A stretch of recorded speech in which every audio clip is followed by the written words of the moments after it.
ഹൈന്ദവ വേദങ്ങളിലെ പ്രജാപതിയും വിശുദ്ധ ബൈബിളിലെ ക്രിസ്തുവും ഒരു വ്യക്തിയാണോ എന്ന് നമുക്കൊരു പരിശോധന നടത്താം. പ്രജാപതിയെ ആരാധിക്കുന്ന ഉത്തർപ്രദേശ് ഹിന്ദു സമിതി 1988 പ്രസിദ്ധീകരിച്ച ഹിന്ദു എൻസൈക്ലോപീഡിയ പേജ് 783 പ്രകാരം ബ്രഹ്മാവും അദ്ദേഹത്തിൻ്റെ പ്രതിരൂപമായ പ്രജാപതിയും മറ്റു പ്രതിരൂപങ്ങളും ഹൈന്ദവരുടെ ബഹുദൈവ സങ്കല്പത്തിലെ 30 മുക്കോടി ദേവന്മാരിൽ ഉൾപ്പെട്ടതാണ്. ഹൈന്ദവ വേദങ്ങളിൽ പറയുന്ന പ്രജാപതിയും ബൈബിളിലെ ക്രിസ്തുവിനെയും തുലനം ചെയ്യുകയും പ്രജാപതി യാഗവുമായി ബന്ധപ്പെട്ട് പറഞ്ഞിരിക്കുന്ന 9 ഗുണങ്ങൾ ക്രിസ്തുവിലാണ് നിറവേറിയിട്ടുള്ളത് എന്ന് പറഞ്ഞ് ക്രൈസ്തവരിൽ ഒരു കൂട്ടർ പ്രസംഗിക്കുകയും എഴുതുകയും ചെയ്യുന്നുണ്ട്. ഹൈന്ദവർ ക്രിസ്തുമാർഗത്തിലേക്ക് വരണം എന്നതാണ് ലക്ഷ്യം നല്ലതാണെങ്കിലും സത്യം ആരെങ്കിലും അന്വേഷിക്കാറുണ്ടോ? പ്രജാപതി യാഗവുമായി ബന്ധപ്പെട്ട് വേദങ്ങളിൽ പറഞ്ഞിരിക്കുന്നു എന്ന് പറയുന്ന 9 ഉദ്ധരണികൾ നമുക്ക് പരിശോധിക്കാം. 1. യാഗമൃഗം ഊനമില്ലാത്തതായിരിക്കണം. തലയ്ക്ക് ചുറ്റും ബലിശു വയ്ക്കണം. യാഗമരത്തോട് ചേർത്ത് കെട്ടണം. യാഗമൃഗത്തിൻ്റെ കൈകാലുകളിൽ ആണിയടിക്കണം. വസ്ത്രം 4 വിഭജിക്കണം. അസ്ഥികൾ ഒന്നും ഒടിയരുത്.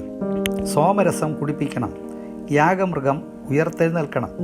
യാഗമൃഗത്തിൻ്റെ മാംസം തിന്നണം. ഇവ കൂടാതെ സാമവേദം 18-ാം അധ്യായത്തിൽ ഉണ്ടെന്ന് പറയുന്ന മറ്റൊരു ശ്ലോകം ഇതാണ്: ഓം ശ്രീ കന്യശുദ്ധായ നമ. കന്യകയിൽ നിന്ന് ജനിച്ചവനെ നമസ്കരിക്കുക. ഓം ശ്രീ വൃക്ഷശൂലാർപ്പിതായ നമ. മരത്തിൽ തറയ്ക്കപ്പെട്ടവനെ നമസ്കരിക്കുക. ഓം ശ്രീ പഞ്ചകായ നമ. 5 മുറിവുകൾ ഏറ്റവനെ നമസ്കരിക്കുക. ഓം ശ്രീ ദരിദ്രനാരായണ നമ. ദരിദ്രനായി ജനിച്ചവനെ നമസ്കരിക്കുക. ഒടുവിൽ പറഞ്ഞ ശ്ലോകം സാമവേദം 18-ാം അധ്യായത്തിൽ എന്നല്ല, ഒരു വേദത്തിലും പറഞ്ഞിട്ടില്ല. പ്രജാപതിയിൽ നിറവേറുന്നു എന്ന് പറഞ്ഞിരിക്കുന്ന 9 കാര്യങ്ങൾ വേദങ്ങളിൽ ഒരിടത്തും പറഞ്ഞിട്ടില്ല. ആര്യവേദങ്ങളിൽ ക്രിസ്തുവിനെക്കുറിച്ച് പറഞ്ഞിരിക്കുന്നു എന്ന് പറയുന്ന ഭാഗങ്ങളെക്കുറിച്ച് ഹൈന്ദവ വേദങ്ങൾ പഠിച്ചിട്ടുള്ളവരും സംസ്കൃതം അറിയാവുന്നവരുമായ പണ്ഡിതന്മാരോട് ചോദിക്കുക. ക്രിസ്തുവുമായും യാതൊരു ബന്ധവുമില്ലാത്ത കാര്യങ്ങളാണ് അവിടെ പറഞ്ഞിരിക്കുന്നതെന്നു മനസ്സിലാക്കാം. ഏതെങ്കിലും വാക്കുകൾ സന്ദർഭത്തിൽ നിന്നും അടർത്തിയെടുത്ത് അത് ക്രിസ്തുവിൽ നിറവേറി എന്ന് വരുത്തി തീർക്കാൻ ശ്രമിക്കുകയാണ് ചെയ്യുന്നത്. വേദങ്ങളിലെ പ്രജാപതിയും ക്രിസ്തുവുമായും യാതൊരു ബന്ധവുമില്ല. ഭാരതീയ ദൈവസങ്കല്പത്തിൽപ്പെട്ട ഒരു ദേവനാണ് പ്രജാപതി. അതുമായി ബന്ധപ്പെട്ട യാഗവും അതും ക്രിസ്തുവിൻ്റെ യാഗവുമായി യാതൊരു ബന്ധവുമില്ല.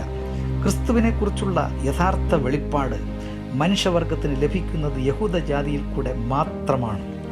ബൈബിൾ പറയുന്നത് ഇങ്ങനെയാണ്: അവൻ യാക്കോബിന് തൻ്റെ വചനവും ഇസ്രായേലിന് തൻ്റെ ചട്ടങ്ങളും വിധികളും വെളിപ്പെടുത്തുന്നു. അങ്ങനെ യാതൊരു ജാതിക്കും അവൻ ചെയ്തിട്ടില്ല.